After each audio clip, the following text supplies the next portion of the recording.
I'm not a jealous woman, not by default. I don't flip through texts or follow men around stores like a discount detective.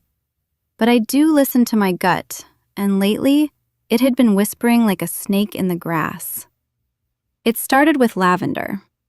That sounds ridiculous, right? But trust me, when your husband suddenly starts smelling like the lotion your sister has used for 20 years, like the scent is tattooed into your childhood, you notice. I hadn't smelled lavender on him in years.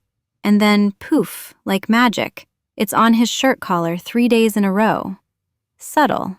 Just enough to make my stomach turn and my brain start to itch. Now, let me set the scene. I'm 35, married to Ethan, 38, software engineer, gym-obsessed, Apple Watch-wearing, fake deep TED Talk enthusiast. We live in the Seattle suburbs. I work in digital marketing, remotely, which apparently translates to home all day with time to be paranoid, in Ethan's head. My sister, Veronica, is 41, real estate mogul, wine snob, Instagram perfect. She's the type of woman who enters a room and people clear the way like she's royalty and they're just extras. She was always the golden child, and I never minded. I was the quiet one, the steady one, the one who got things done without needing applause, the one no one expected to snap. I found the first real clue on a Sunday morning. Ethan was asleep, mouth slightly open, snoring like he was auditioning for a chainsaw role. His phone buzzed, silent, but I saw the light flash. I wasn't going to look. I swear I wasn't. But then I saw the name. V. He had her saved as V, just the letter. Not Veronica, not even sis-in-law with a winky face. Just one lonely little vowel. It's not like I had proof, but come on, that felt like emotional clickbait. The message preview said, "I miss yesterday already. Your hands, your voice, your..." That was as far as I got before the screen dimmed. I sat on the edge of the bed, watching him sleep, that snore sputtering out of him like a motor running out of gas. And I realized I wasn't sad.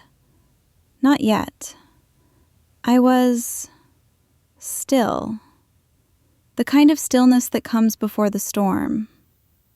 I didn't confront him. That would have been too easy, too raw, and too soon. Instead, I smiled at breakfast, made him pancakes with extra blueberries, just the way he liked.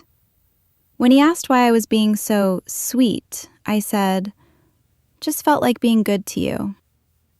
God, the irony nearly choked me. Later that day, I texted Veronica, "Hey, want to get lunch this week? Just us sisters?" She responded instantly, "Of course, I'd love that." Of course she would. By Wednesday, we were sipping overpriced wine at a downtown cafe. She looked flawless, as always.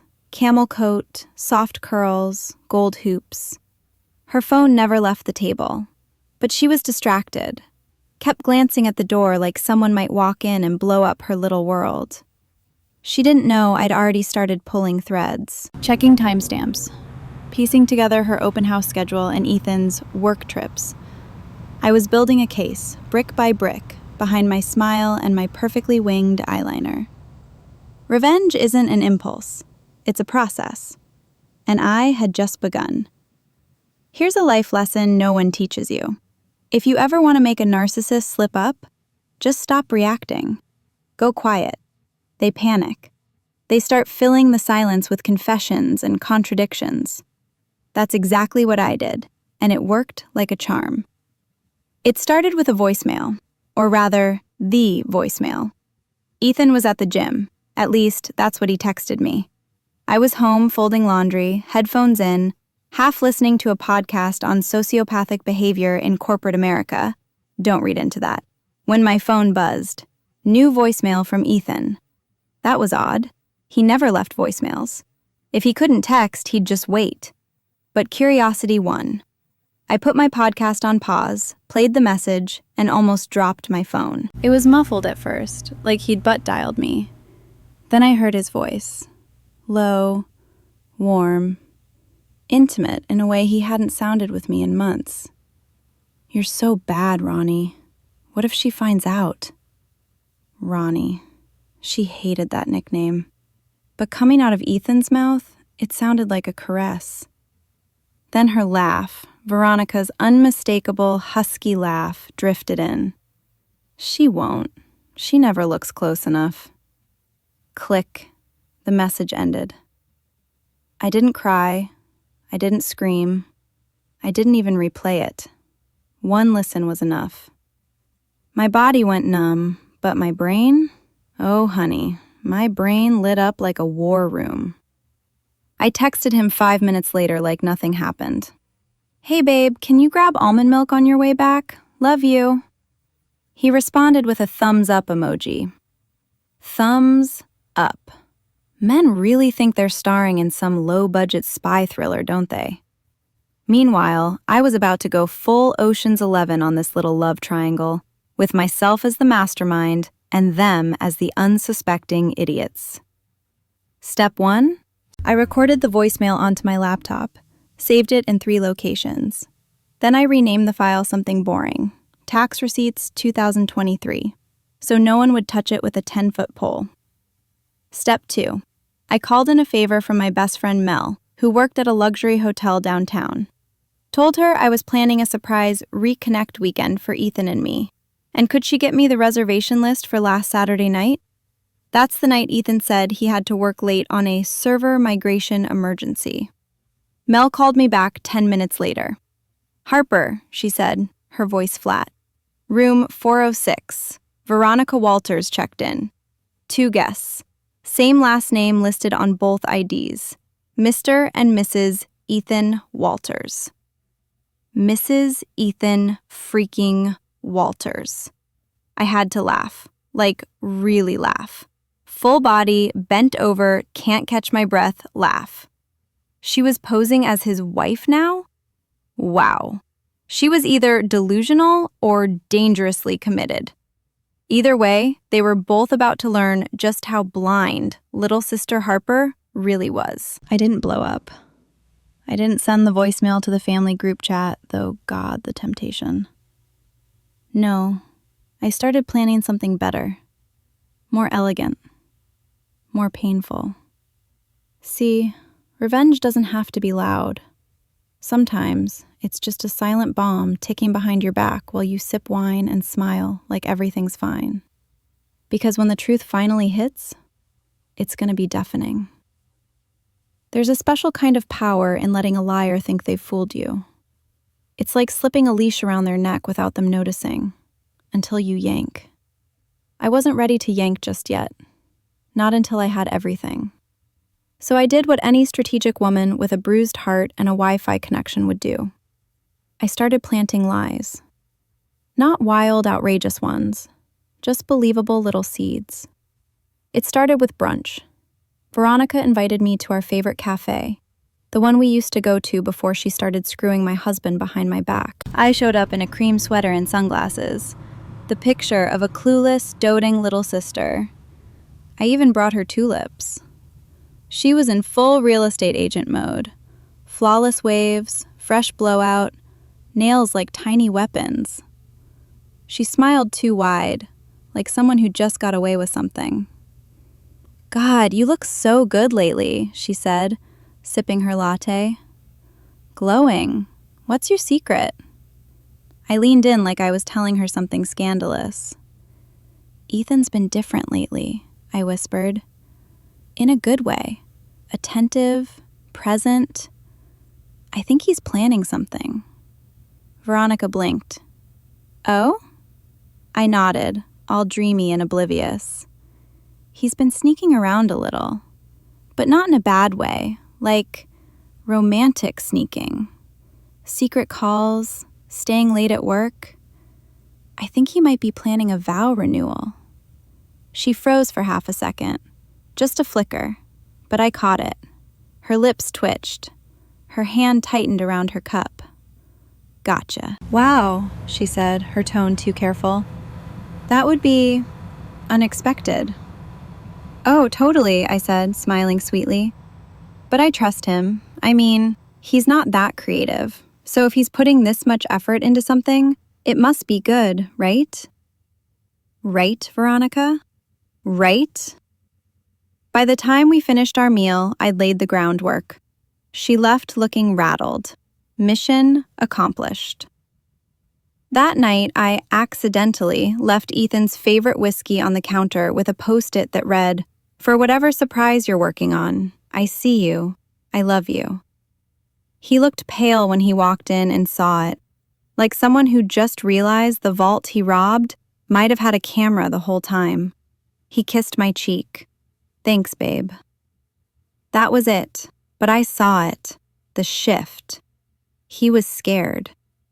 Good. The next day, I made a burner Gmail account and emailed a few fake tips to an anonymous gossip forum that loves salacious upper-middle-class scandals. Seattle realtor having affair with brother-in-law. Booked hotel downtown last weekend under false name. No names, no proof, just enough breadcrumbs for the curious. By then, my trap was half built, and they were still dancing on the scaffolding. And just when I thought I couldn't twist the knife deeper, Veronica gave me a gift I never saw coming. She texted, "Need to talk, alone. Lunch Friday?" I smiled. "Sure, sis. Let's talk. Just don't choke when the mirror shows you what you really are." Friday. Cloudy skies, slight drizzle. The kind of weather Seattle does best. I wore my softest gray trench and a scarf Veronica once called too librarian. I wanted to look calm, subdued, like someone who hadn't just discovered her husband and sister were knocking boots in a downtown hotel suite. We met at a quiet French bistro in Capitol Hill. Veronica was already there, looking flawless, of course. Red lips, black coat, oversized sunglasses like she was avoiding the paparazzi. She waved, smiled tightly. "Hey, thanks for coming." I slid into the seat across from her and gave her my best, naive but trusting, smile. "Of course, you said it was urgent?" She paused, bit her lip. Classic stalling tactic. But here's the thing about pathological liars. They always need a lead-in, a setup, a way to make the truth sound like a favor. "I've just been feeling off lately," she said, stirring her espresso like she wasn't about to set fire to the last functional relationship in our family. "I've been thinking about how disconnected we've gotten, you and me." I nodded. I felt that too. And I had. Right around the time she started calling my husband baby in hotel elevators. She kept going. I feel like you've been different, and Ethan's been distant too. I worry about you guys." I almost laughed. Worry? Oh, sweetheart, I'm the one who should be worried. About whether your skin can withstand the public shame I'm about to cook you in. But I stayed still. Let her dig her own grave with that gold-plated spoon. "Do you think he's cheating?" she asked, wide-eyed. I swear to God, the audacity. I tilted my head. "Why would you ask that?" "I don't know," she said too quickly. "Just a vibe. Woman's instinct." Woman's instinct, huh?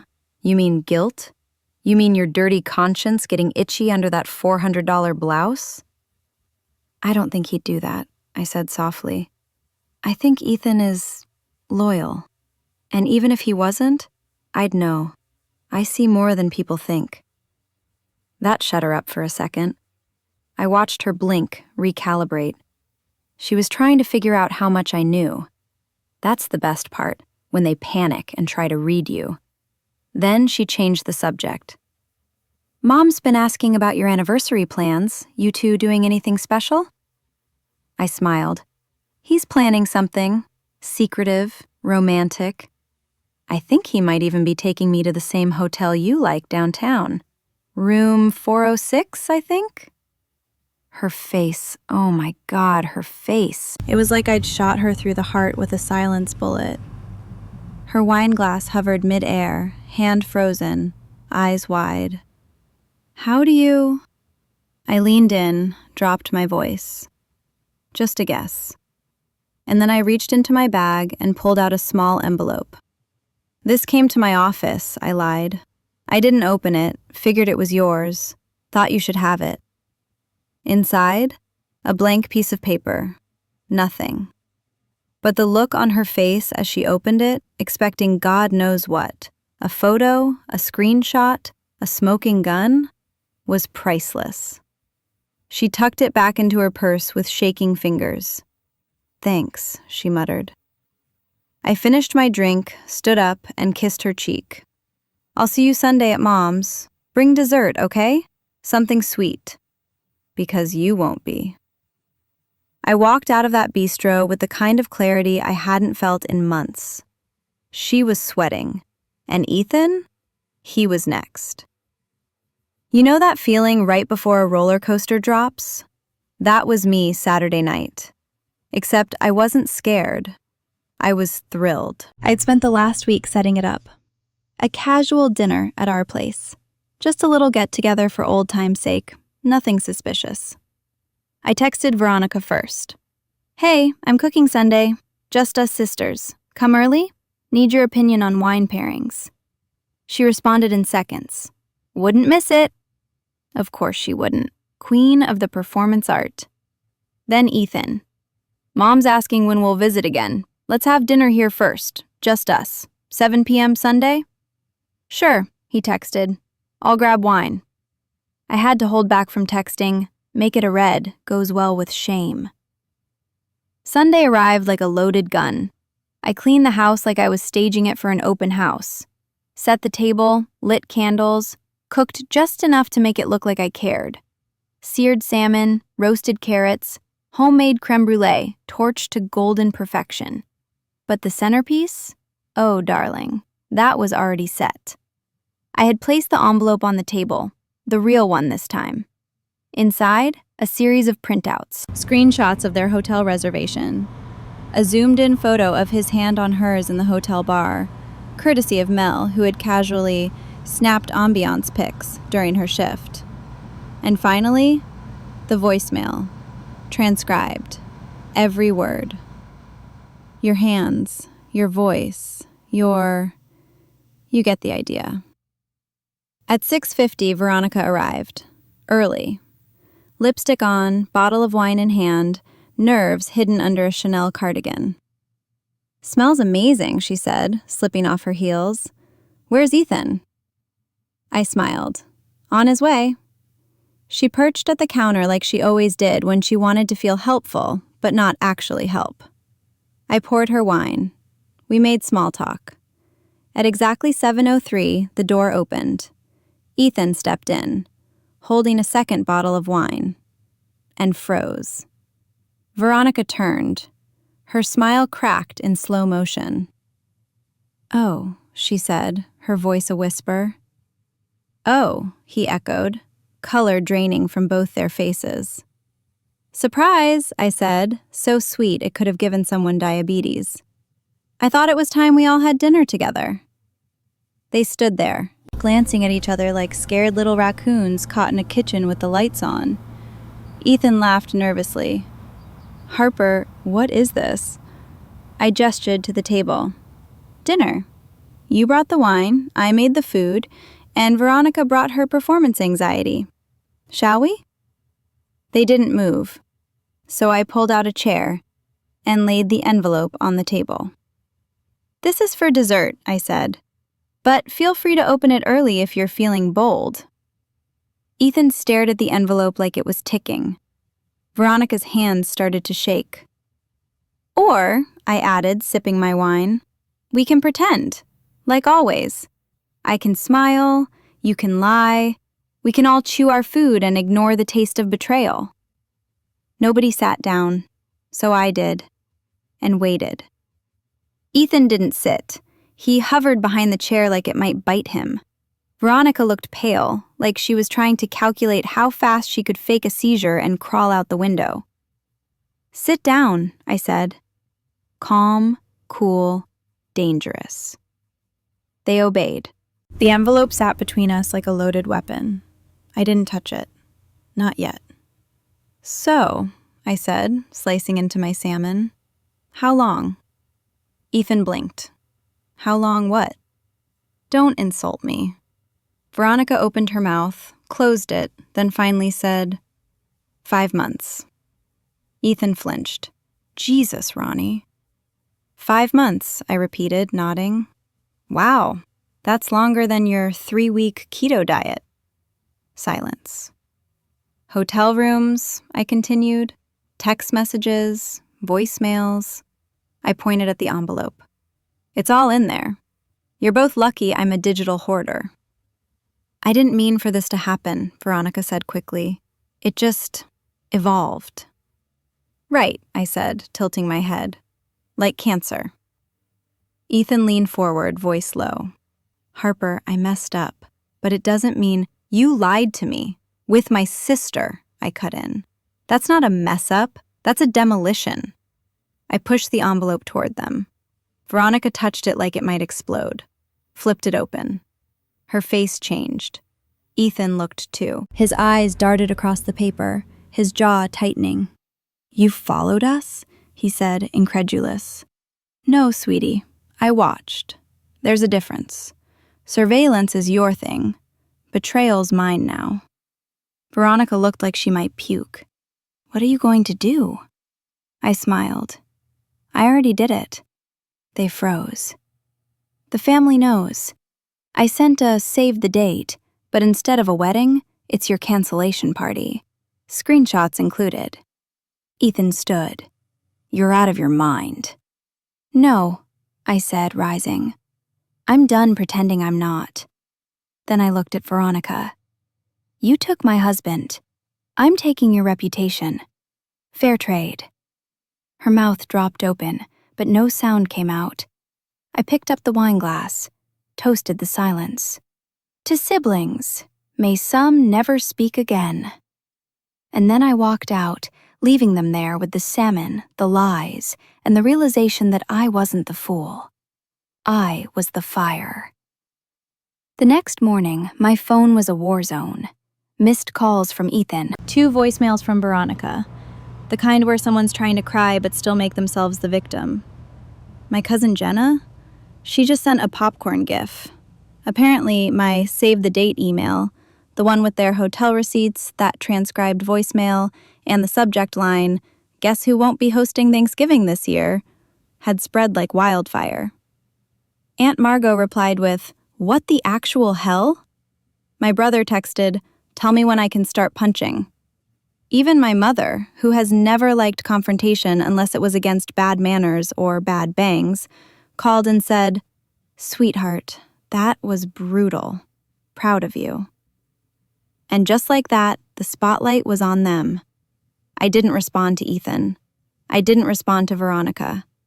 I just sat on my couch, sipping overpriced matcha, watching their carefully crafted lives unravel in group chat real time. But I wasn't done. That evening, I drove to my parents' house. Veronica was already there, standing on the porch, crying.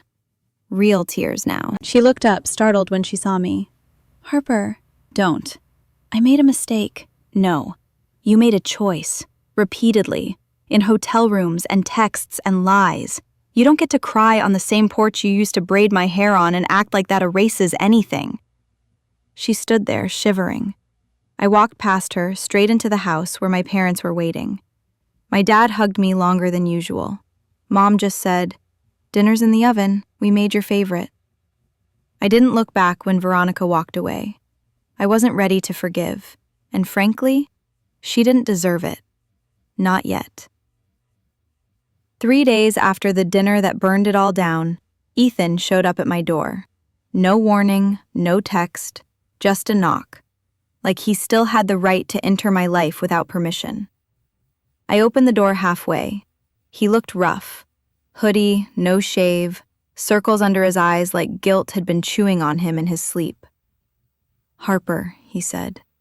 Please. I didn't speak. I know you don't want to see me, but I need to say some things. I let him in, not because I cared about what he had to say, but because I wanted to see how far he'd go before embarrassing himself. He sat on the edge of the couch like it was the last chair before execution. "I was wrong," he started. Classic. "I didn't mean for it to happen. I didn't plan to fall for her." "Oh, we're calling it love now?" He shut up for a second, then tried again. "I still love you, Harper." I actually laughed, that dry, cold kind of laugh that doesn't sound like it belongs to a person anymore. "You love me?" I said. "You loved me while undressing my sister in hotel rooms? You loved me when you were deleting texts and gaslighting me about your schedule?" He looked at his hands. "I just got confused." Confused is not knowing which exit to take on the freeway. This was calculated. He started to cry. I didn't flinch. "I want to fix this," he said. "We can go to therapy." I stood. "Ethan, I'm not your project. I'm not your recovery plan. I'm not your safe place to land after jumping off a cliff you built." His voice cracked. "But I still have feelings." I looked him dead in the eye. "So do I, but mine come with boundaries." He didn't argue, didn't beg. He just left. And that's when I knew it was really over. Not just the marriage, the illusion. It happened in the most deliciously ironic way. A month after the fallout, I got a LinkedIn notification. Veronica Walters has updated her profile. Naturally, I clicked, because curiosity may kill the cat, but satisfaction revives her with stronger eyeliner. She'd left the firm. The high-end real estate agency she'd practically tattooed on her forehead, gone. Her bio now read, "Independent property consultant, new beginnings, new perspectives." Translation? She'd been fired. Rumor, and by rumor I mean my cousin's friend who works in HR, said the firm caught wind of her scandalous extracurriculars. And since many of their high-end clients included families, and one very well-known marriage counselor, she had to go. But that wasn't the best part. The best part was what she didn't know. You see, when she and Ethan were busy sneaking around, they used my Netflix, my Uber account, and once, hilariously, my work iPad, which I had let her borrow for a weekend open house presentation. Well, I still had access to her browser bookmarks from that device. And guess what was sitting there?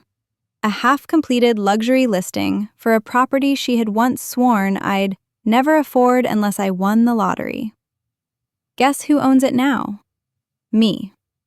Technically, a shell company I set up with my bonus and a little help from my divorce lawyer's financial advisor. Bought it in cash. Anonymous. No trace of me. Until the closing papers were signed. Then I sent her a housewarming card. Just a plain white envelope. Inside, a photo of the front door, with my initials on the welcome mat, and a sticky note that read, "Some keys don't come with locks. Some come with lessons." She hasn't contacted me since. Smart girl. It's been 6 months. The papers were signed, the accounts split. Ethan got the condo. I got the lake house we never finished renovating, the one he thought was a waste of time, the one I turned into a sanctuary. And not just with candles and throw pillows. I mean real peace. The kind that makes your chest rise slower.